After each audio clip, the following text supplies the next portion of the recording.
Jason had always been afraid of failure. Growing up, he was taught that success was something to be achieved and that failure was something to avoid at all costs. Every mistake felt like a setback, and every misstep was met with frustration.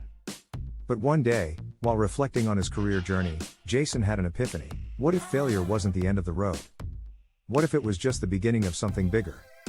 He began researching successful people who had experienced monumental failures before achieving greatness. That's when he came across the story of Thomas Edison.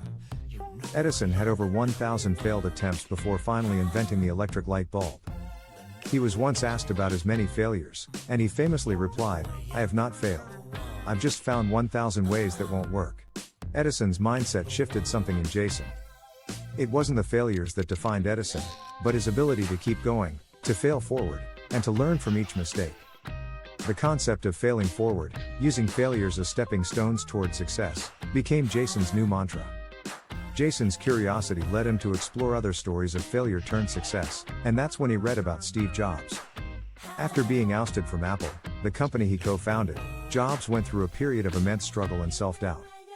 Yet, during his time away from Apple, he founded Next and helped bring Pixar to new heights.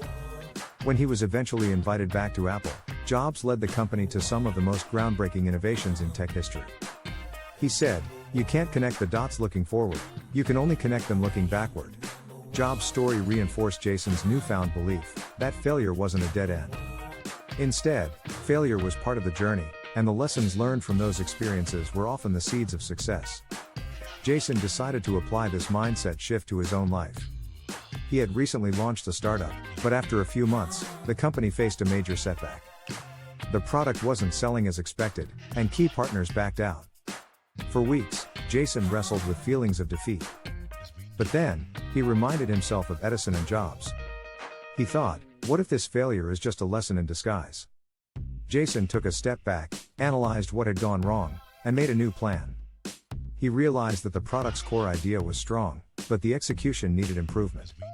Instead of abandoning the project, he used the failure to refine his approach, improve his marketing strategy, and strengthen his team.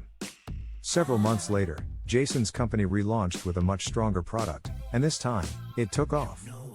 Reflecting on his journey, Jason realized that his failure wasn't something to fear, it had been the greatest teacher. He had gained invaluable lessons about perseverance, adaptability, and resilience. He had learned to embrace failure as an essential part of growth. Moral of the story: failure isn't something to be ashamed of, it's something to embrace.